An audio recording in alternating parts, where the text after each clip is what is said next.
नमस्कार दोस्तों, target with S D M सभी का स्वागत है।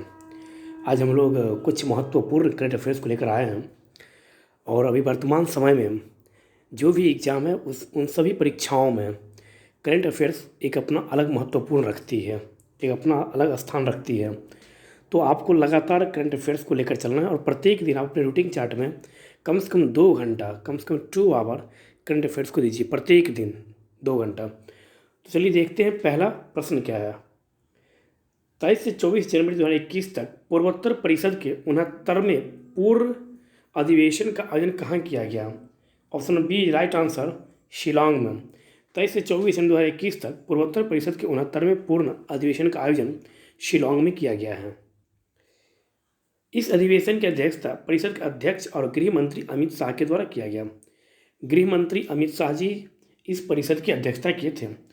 इस अधिवेशन में पूर्वोत्तर क्षेत्र विकास मंत्रालय पूर्वोत्तर परिषद क्षेत्र की राज्य सरकारों के साथ साथ विभिन्न विकासात्मक पहल और भविष्य की योजनाओं के कार्यों से जुड़े चुने हुए केंद्रीय मंत्रालयों को प्रेजेंटेशन दिखाए गए। पूर्वोत्तर उत्तर पूर्वी परिषद पूर्वोत्तर राज्यों के आर्थिक एवं सामाजिक विकास के लिए नोडल एजेंसी है। इस परिषद में कुल कितने राज्य हैं? तो पूर्वोत्तर परिषद में कुल 8 राज्य। कौन कौन सा? अरुणाचल प्रदेश, असम, मणिपुर, मेघालय, मिजोरम, नागालैंड, सिक्किम और त्रिपुरा। आपको पता होगा त्रिपुरा एक ऐसा राज्य है जो तीनों ओर से बांग्लादेश से घिरा हुआ राज्य है। अरुणाचल प्रदेश आपको पता होगा चीन से लगा हुआ सीमा है अरुणाचल प्रदेश का। असम का बांग्लादेश से लगा हुआ सीमा है। मणिपुर का, नागालैंड का, इन दोनों राज्यों का सीमा जो है वह म्यांमार से लगा हुआ है। यह भी आप यहाँ से याद रखेंगे। पूर्वोत्तर परिषद के अधिवेशन में विभिन्न विकास परियोजनाओं की समीक्षा की जाती है।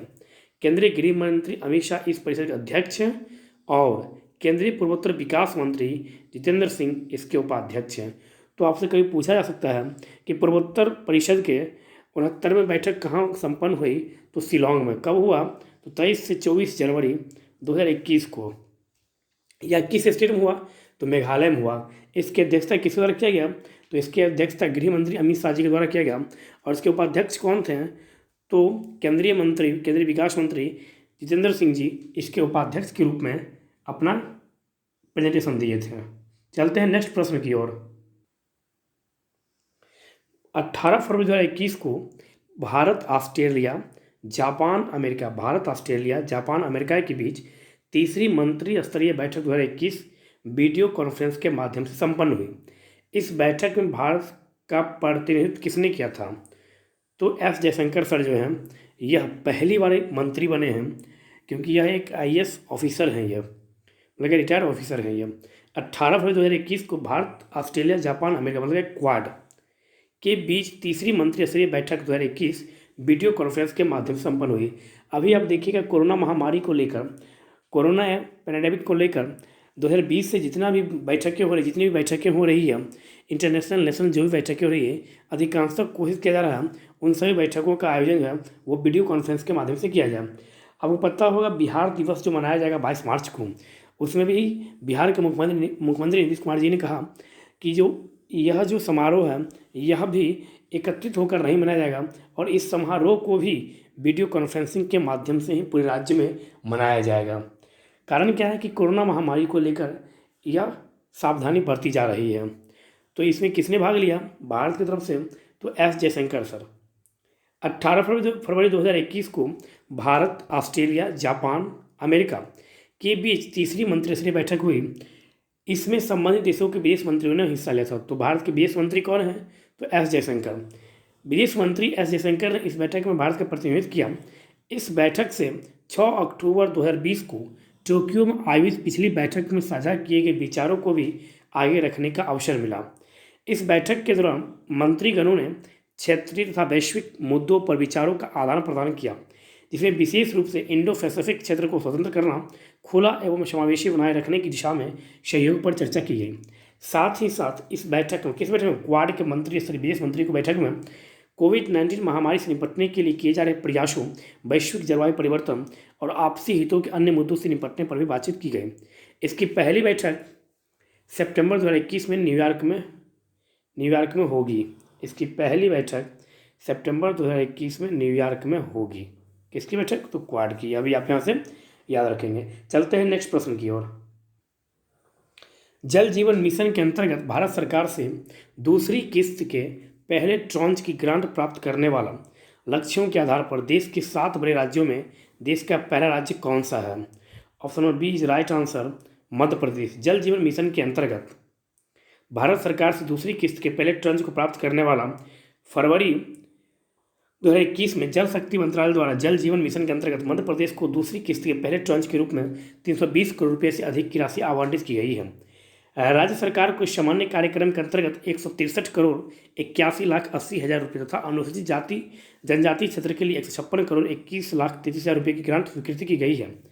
भारत सरकार से दूसरी किस्त के पहले ट्रांच की ग्रांट प्राप्त करने वाला लक्ष्य के आधार पर देश के 7 बड़े राज्यों में मध्य प्रदेश देश का पहला राज्य है।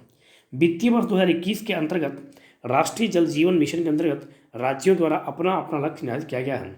इन लक्ष्यों के विरुद्ध कार्य की प्रगति और किए गए व्यय के आधार पर भारत सरकार के जल शक्ति मंत्रालय द्वारा अगली ग्रांट स्वीकृत की जाती है। चलते हैं नेक्स्ट प्रश्न की ओर। 10 से 12 फरवरी 2021 के बाद 20वां विश्व सतत विकास शिखर सम्मेलन वीडियो कॉन्फ्रेंस के माध्यम से आयोजित किया गया। इसका मुख्य विषय क्या है? Option number C is right answer, हमारे सामान्य भविष्य को पुनर्परिभाषित करना, सभी के लिए सुरक्षित और संरक्षित वातावरण करना। यह इसका थीम है। किसका? तो 20वां विश्व सतत विकास शिखर सम्मेलन world sustainable development summit 2021, world sustainable development summit 2021। यह आप यहाँ से याद रखें। इसका थीम क्या है? थीम पूछता है तो हमारे सामान्य भविष्य को पुनर्भाषित करना तथा सभी के लिए सुरक्षित और संरक्षित वातावरण करना। 10 से 12 फरवरी 2021 के मध्य 20वां सतत विकास शिखर सम्मेलन का वीडियो कॉन्फ्रेंस के माध्यम से आयोजन किया गया। इस शिखर सम्मेलन का विषय क्या था? तो हमारे सामान्य भविष्य को पुनर्परिभाषित करना, सभी के लिए सुरक्षित और संरक्षित वातावरण करना। यह the energy and resources institute TERI का एक प्रमुख कार्यक्रम है। किसका? तो कभी कभी सीधा इसका पूरा नाम भी पूछा जाता है टेरी का। तो the energy and resources institute का यह एक प्रमुख कार्यक्रम है। भारत के पर्यावरण, वन एवं जलवायु परिवर्तन मंत्रालय, नवीन एवं नवीकरणीय ऊर्जा मंत्रालय तथा पृथ्वी विज्ञान मंत्रालय इस शिखर सम्मेलन के प्रमुख भागीदार हैं। इस सम्मेलन के दौरान चर्चा की जाने वाले प्रमुख विषयों में ऊर्जा एवं उद्योग परिवर्तन, अनुकूल तथा लचीलापन, प्रकृति आधारित समाधान, जलवायु वित्त, चक्रीय अर्थव्यवस्था, स्वच्छ महासागर और वायु प्रदूषण शामिल है। इसमें कई देशों की सरकारें, बिजनेस लीडर्स, शिक्षाविद, वैज्ञानिक, युवा और सामाजिक संगठन जलवायु परिवर्तन के खिलाफ लड़ाई में एक साथ खड़े होंगे। इस बैठक के द्वारा वर्ल्ड सस्टेनेबल डेवलपमेंट समिट 2021 के तहत उसका विषय क्या रखा गया? तो हमारे सामान्य भविष्य को पुनर्परिभाषित करना तथा सभी के लिए सुरक्षित और संरक्षित वातावरण करना। इसमें किसने भाग लिया?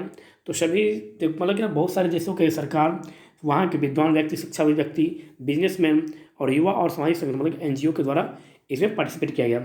चलते हैं नेक्स्ट प्रश्न की ओर। दूसरे भारतीय समुद्री शिखर सम्मेलन संबंधित निम्न कथनों पर विचार कीजिए। फरवरी 2021 के मध्य यह सम्मेलन वीडियो कॉन्फ्रेंस के माध्यम से आयोजित किया गया। ऑप्शन नंबर बी, केंद्रीय रक्षा मंत्री राजनाथ सिंह इस सम्मेलन का उद्घाटन करेंगे।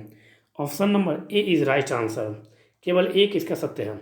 2 मार्च से 4 मार्च 2021 के मध्य दूसरा भारतीय समुद्री शिखर सम्मेलन सेकेंड मैरीटाइम इंडिया समिट 2021 का आयोजन किया जाएगा। प्रधानमंत्री नरेंद्र मोदी 2 मार्च 2021 को इस सम्मेलन का उद्घाटन किए। इस कार्यक्रम का आयोजन पत्तन, पोत परिवहन और जलमार्ग मंत्रालय ने औद्योगिक साझेदार के रूप में फिक्की और ज्ञान साझेदार के रूप में EY के साथ मिलकर किया है। इस शिखर सम्मेलन में 24 साथी देशों के लगभग 20,000 प्रतिनिधि भाग लेंगे। साथ ही इसमें 400 से ज़्यादा प्रोजेक्ट्स का प्रदर्शन किया जाएगा। यह भी आप यहाँ से याद रखेंगे। चलते हैं नेक्स्ट प्रश्न की ओर। 11 फरवरी 2021 को भारत की किस संस्था और commonwealth scientific and industrial research organisation का Bharat Australia circular economic hackathon 2021 शुरू किया गया? तो नीति आयोग का अटल नवप्रवर्तन मिशन के द्वारा। फरवरी 2021 में भारत की किस संस्था द्वारा? तो भारत के नीति आयोग के द्वारा। आपको पता होगा नीति आयोग की स्थापना 2015 1 जनवरी 2015 को योजना आयोग की स्थापना किया गया है। जी, योजना आयोग की स्थापना 15 मार्च 1950 को पंडित जवाहरलाल नेहरू जी के द्वारा किया गया था और नीति आयोग की स्थापना माननीय प्रधानमंत्री श्री नरेंद्र मोदी जी के द्वारा किया गया। यह भी आप यहाँ से याद रखेंगे। चलते हैं नेक्स्ट प्रश्न की ओर। फरवरी 2021 में कौन सा राज्य ई कैबिनेट प्रणाली लागू करने वाला देश का पहला राज्य बन गया है? Option number B is right answer, Himachal Pradesh. 5 फरवरी 2021 को हिमाचल प्रदेश के मुख्यमंत्री जयराम ठाकुर ने शिमला में पहले ई कैबिनेट का उद्घाटन किया। कैबिनेट ज्ञापन और कैबिनेट की कार्यवाही को कागज रहित बनाकर हिमाचल प्रदेश ई कैबिनेट प्रणाली को लागू करने वाला देश का पहला राज्य बना है। यह पूरे देश में इस तरह का पहला इलेक्ट्रॉनिक प्लेटफॉर्म है। ई कैबिनेट की बैठक में 32 कैबिनेट ज्ञापनों पर चर्चा की गई और इसे ई कैबिनेट एप्लीकेशन के माध्यम से संचालित किया गया। मुख्यमंत्री के अनुमोदन के बाद कैबिनेट की बैठक की तारीख इस प्रणाली के माध्यम से अधिसूचित की जाएगी तथा कैबिनेट कार्यवाही और संबंधित एजेंडे पर कैबिनेट के निर्णयों को रिकॉर्डिंग किया जाएगा। ई कैबिनेट एप्लीकेशन में सुरक्षा को सर्वोच्च प्राथमिकता प्रदान की गई है। इस एप्लीकेशन में केवल अधिकृत कंप्यूटरों पर अधिकृत उपयोगकर्ता को ही इस्तेमाल करने की अनुमति दी जाएगी। तो ई कैबिनेट लागू करने वाला देश का पहला राज्य कौन सा बना है? तो हिमाचल प्रदेश बना है। चलते हैं नेक्स्ट प्रश्न की ओर। पहला आसियान भारत हैकाथॉन 2021 के संबंध में विकल्प में कौन सा तथ्य सही नहीं है? Option number A is right answer. कौन सा सही नहीं है पूछ रहा है। तो 2 फरवरी 2021 को पहले आसियान भारत हैकाथॉन 2021 का समापन किया गया। यह कथन जो है यह सही नहीं है। बाकी तीनों कथन इसका सही सत्य है। बी देखिए, इसमें 10 आसियान देशों और भारत के 300 से अधिक छात्रों, मार्गदर्शकों और अधिकारियों ने भाग लिया था। Right answer. इस हैकाथॉन का लक्ष्य भारत और आसियान देशों के बीच विज्ञान, प्रौद्योगिकी और शिक्षा के क्षेत्र में सहयोग को बढ़ावा देना है। यह भी सही है। बी और सी सही है। डी, शिक्षा मंत्रालय के नवाचार प्रकोष्ठ, अखिल भारतीय तकनीकी शिक्षा परिषद और आसियान देशों के सहयोग से इस हैकाथॉन का आयोजन किया गया।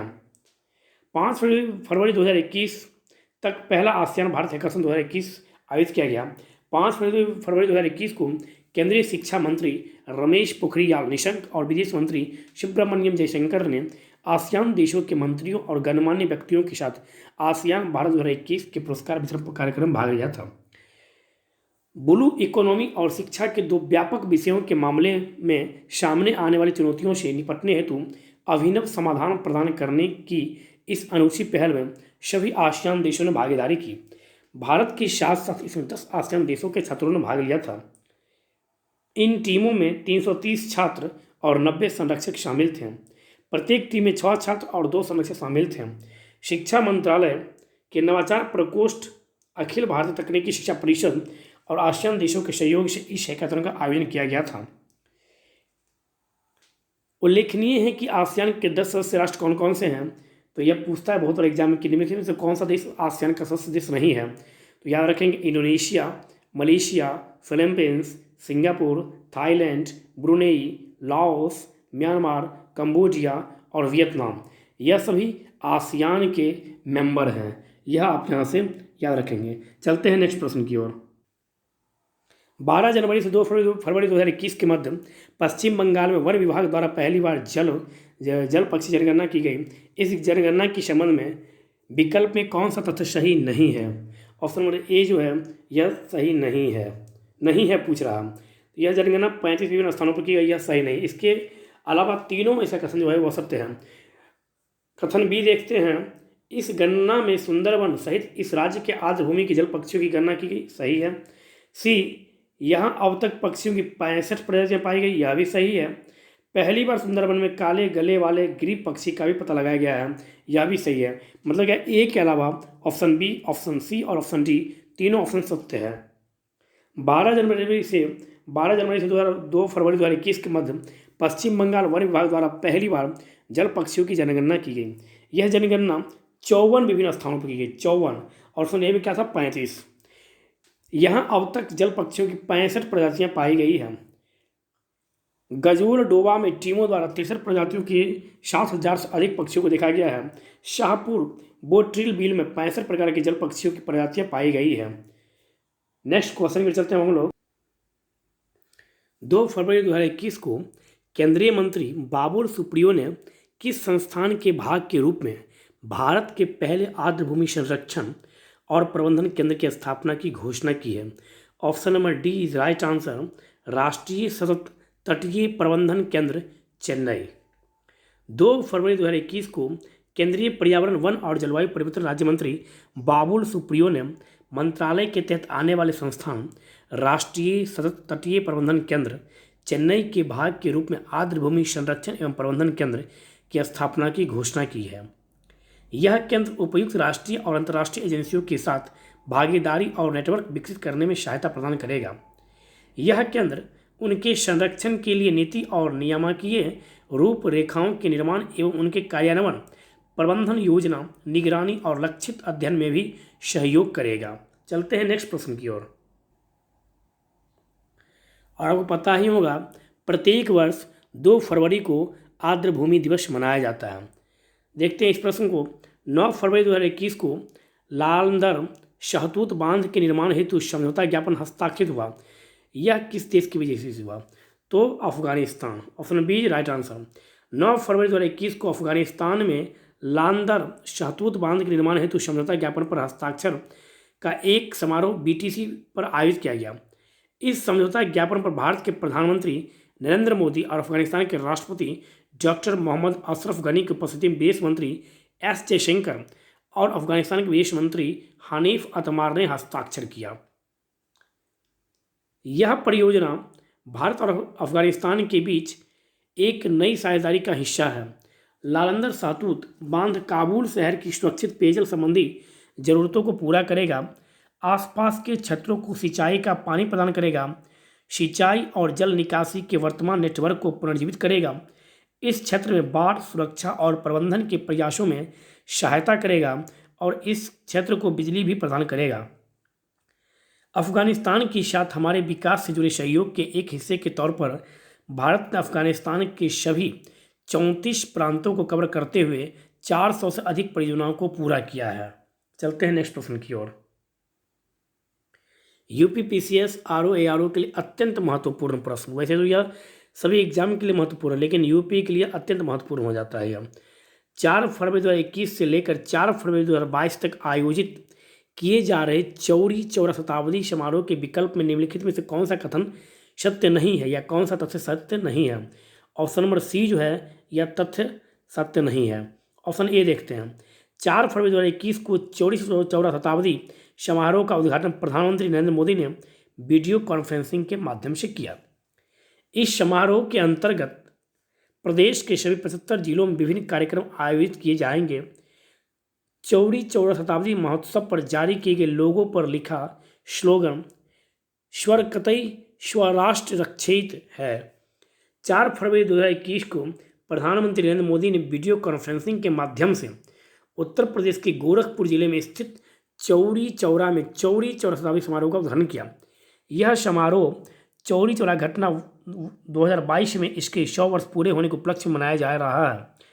इस अवसर पर प्रधानमंत्री ने चौरी चौरा शताब्दी समारोह को समर्पित कर एक डाक टिकट भी लॉन्च किया।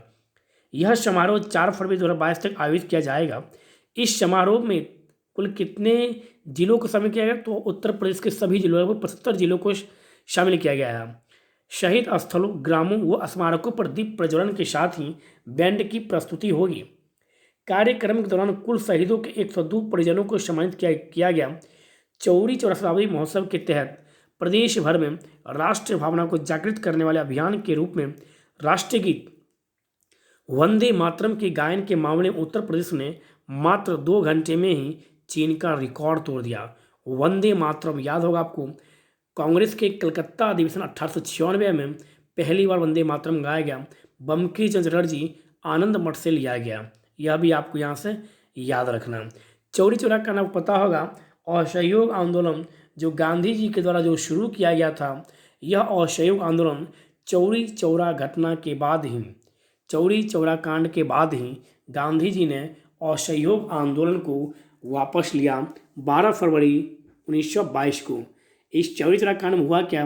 एक पुलिस चौकी में 23 पुलिसकर्मियों को रूम में बंद करके आग लगा दिया गया। यही हुआ चौरी चौरा कांड। इसका मतलब आप यह कतई ना समझें कि हम भारतवासी आग बबूला होकर कुछ अन्याय किए। हम लोगों ने कुछ भी नहीं किया अन्याय।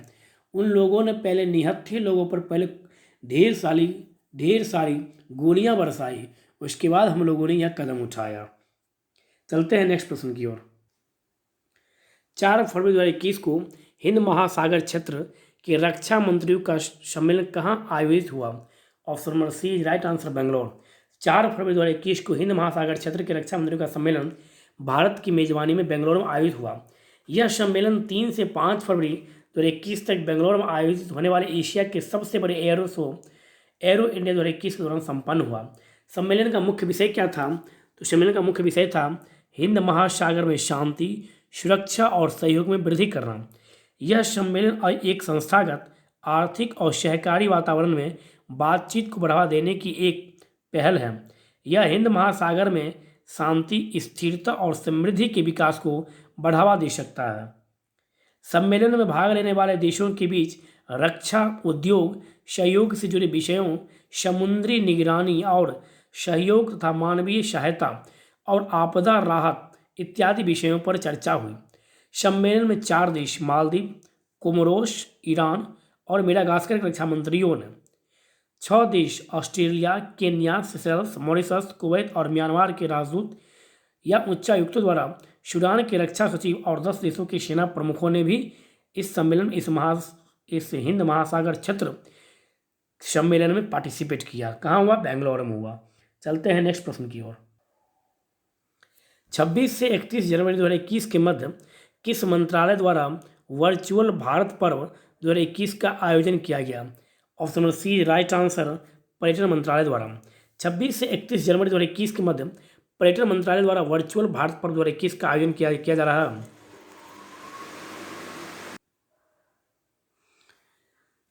26 से 31 जनवरी 2021 के मध्य पर्यटन मंत्रालय द्वारा वर्चुअल भारत पर्व 2021 का आयोजन किया गया।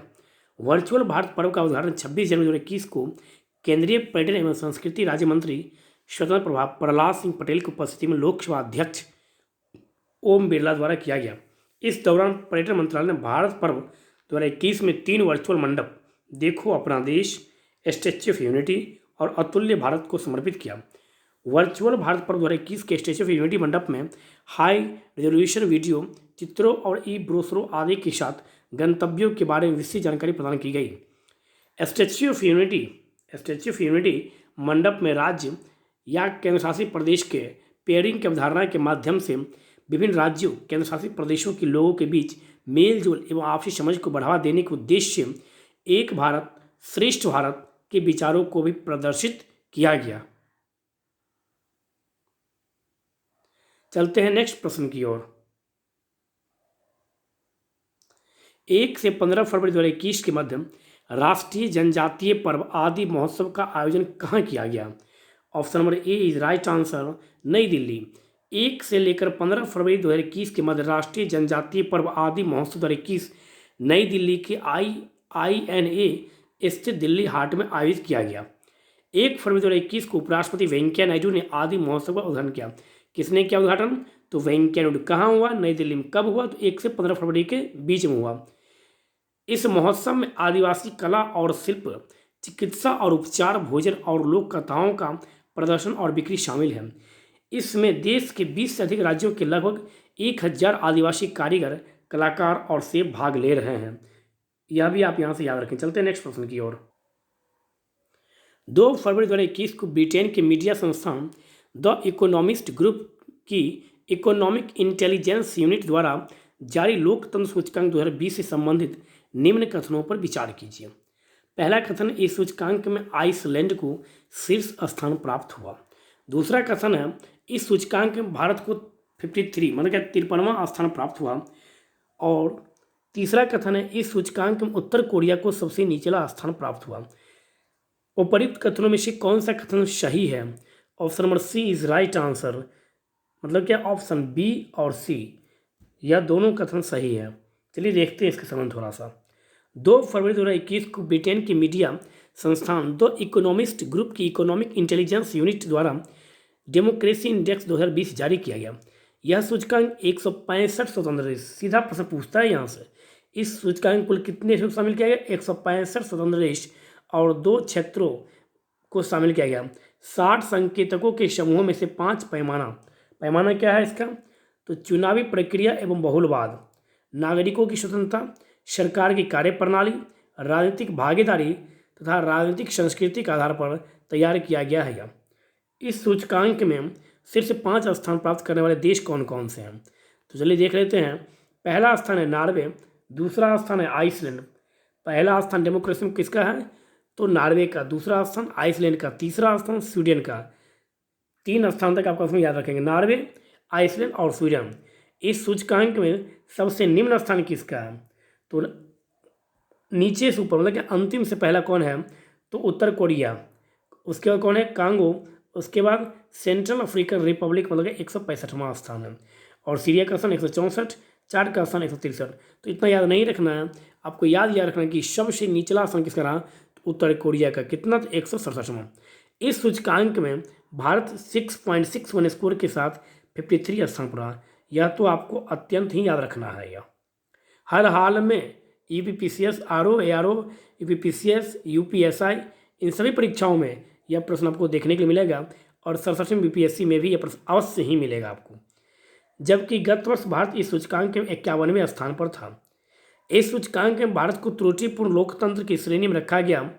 भारत के पड़ोसी देशों में श्रीलंका को 68वां, बांग्लादेश को 76वां, नेपाल को 92, पाकिस्तान को 105वां तथा चीन को 151वां स्थान प्राप्त हुआ डेमोक्रेसी रैंक में। यह भी आप यहाँ से याद रखेंगे। चलते हैं नेक्स्ट प्रश्न की ओर। खाद्य प्रणालियों और पोषण पर पहली बार स्वैच्छिक दिशा निर्देश जारी करने वाली संयुक्त राष्ट्र की कौन सी संस्था है?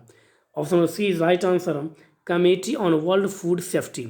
फरवरी 2021 में संयुक्त राष्ट्र की विश्व खाद्य सुरक्षा समिति committee on world food safety द्वारा खाद्य प्रणालियों और पोषण पर पहली बार दिशा निर्देश जारी किया गया। यह दिशा निर्देश committee on world food safety के 47वें सत्र की बैठक जो बैठक 8 से लेकर 11 फरवरी 2021 के दौरान हुई, उस बैठक में लिया गया। चलते हैं नेक्स्ट प्रश्न की ओर। फरवरी 2021 में लीबिया के अंतरिम प्रधानमंत्री पद हेतु किसका चयन किया गया? तो अब्दुल हमीद मोहम्मद दबईवाह 5 फरवरी 2021 को संयुक्त राष्ट्र के नेतृत्व में 74 सदस्यीय लीबियाई राजनीतिक संवाद मंच द्वारा जेनेवा में आयोजित बैठक के दौरान नई कार्यकारिणी परिषद के लिए अंतरिम प्रधानमंत्री और अध्यक्ष का चयन किया गया। अब्दुल हमीद मोहम्मद दबईवाह को लीबिया के अंतरिम प्रधानमंत्री के रूप में चुना गया। डायरेक्ट प्रश्न पूछा जा सकता है यहाँ से कि लीबिया के हाल ही में प्रधानमंत्री किसे नियुक्त किया गया? इस पद पर उन्होंने फायज मुस्तफ़ा अल सरराज का स्थान, किसका स्थान लिया? तो फायज मुस्तफ़ा अल सरराज। जेनेवा में आयोजित इस बैठक के दौरान मोहम्मद यूनिस मेनफी को परिषद का अध्यक्ष चुना गया। किसे? तो मोहम्मद यूनिस मेनफी को परिषद का अध्यक्ष चुना गया। चलते हैं नेक्स्ट प्रश्न की ओर। 28 जनवरी 2021 को ट्रांसपेरेंसी इंटरनेशनल द्वारा भ्रष्टाचार बोध सूचकांक 2020 जारी किया गया। संबंधित निम्न कथनों पर विचार कीजिए। ऑप्शन ए, इस वर्ष इस सूचकांक में कुल 180 देश या क्षेत्रों को रैंकिंग प्रदान की गई। ऑप्शन बी, सूचकांक में न्यूजीलैंड और डेनमार्क संयुक्त रूप से पहला स्थान पर है। ऑप्शन सी, सूचकांक में भारत को 86वां स्थान प्राप्त हुआ है। उपर्युक्त कथनों में से कौन सा कथन सही है? Option D is right answer, उपर्युक्त सभी, मतलब क्या तीनों का कथन इसका सत्य है। 28 फरवरी 2021 को ट्रांसपेरेंसी इंटरनेशनल द्वारा भ्रष्टाचार बोध सूचकांक करप्शन परसेप्शन इंडेक्स 2020 जारी किया गया। इस सूचकांक में कुल कितने देशों को शामिल किया गया? तो इस सूचकांक में कुल 180 देशों को शामिल किया गया। सीधा यहाँ से प्रश्न पूछा जा सकता है। यह सूचकांक 0 से 100 अंकों तक विस्तारित है, जिसमें 0 का अर्थ है सर्वाधिक भ्रष्ट तथा 100 का अर्थ है सर्वाधिक ईमानदार कंट्री। इस वर्ष सूचकांक में न्यूजीलैंड और डेनमार्क को शीर्ष स्थान प्राप्त हुआ संयुक्त रूप से, क्योंकि दोनों का कितना 88। इसके पश्चात मतलब क्या है, न्यूजीलैंड और डेनमार्क के बाद फिनलैंड, स्विट्जरलैंड, सिंगापुर आता है। सूचकांक में नॉर्वे को 7वां स्थान, जहां नॉर्वे डेमोक्रेसी में पहला स्थान पर था, तथा नीदरलैंड 8वें स्थान पर रहा। सूचकांक में सोमालिया और दक्षिणी सूडान संयुक्त रूप से सबसे अंतिम अर्थात 179वें स्थान पर रहा। कौन? तो सोमालिया और दक्षिणी सूडान, यह भी याद रखेंगे। सबसे अंतिम कौन रहा? सोमालिया और दक्षिणी सूडान। सबसे पहला कौन रहा? तो न्यूजीलैंड और डेनमार्क। इस सूचकांक में Bharat, Morocco, Burkina Faso, Trinidad एवं टोबैगो, टर्की एवं तिमोर लेस्टे के साथ संयुक्त रूप से 86वें स्थान पर है। भारत किस स्थान पर है? तो 86वें। किसके साथ? मोरक्को, भारत, त्रिनिदाद एवं टोबैगो, टर्की एवं तिमोर लेस्टे के साथ भारत संयुक्त रूप से 86वें स्थान पर है। तो दोस्तों, इस तरह से आज हम लोग कुछ महत्वपूर्ण करंट अफेयर्स को देखने का प्रयास किए। यह सभी का सभी करंट अफेयर्स आपको अत्यंत ही महत्वपूर्ण है। आप अभी इस वीडियो को नहीं देखिएगा तो आप चूक जाइएगा और एग्जामिनेशन हॉल में आप अपने सर को पीटिएगा। उससे अच्छा है इसको आप देखिए, समझिए और कोशिश कीजिए जो आपको सही लगे। कम से कम क्वेश्चन और आंसर को कम से कम इन दोनों को आप नोट करते चलिए। आप तब आपका एक करंट का एक नोटबुक तैयार हो जाएगा जो एग्ज़ाम के समय में आपको अत्यधिक लाभ प्रदान करेगा। धन्यवाद दोस्तों।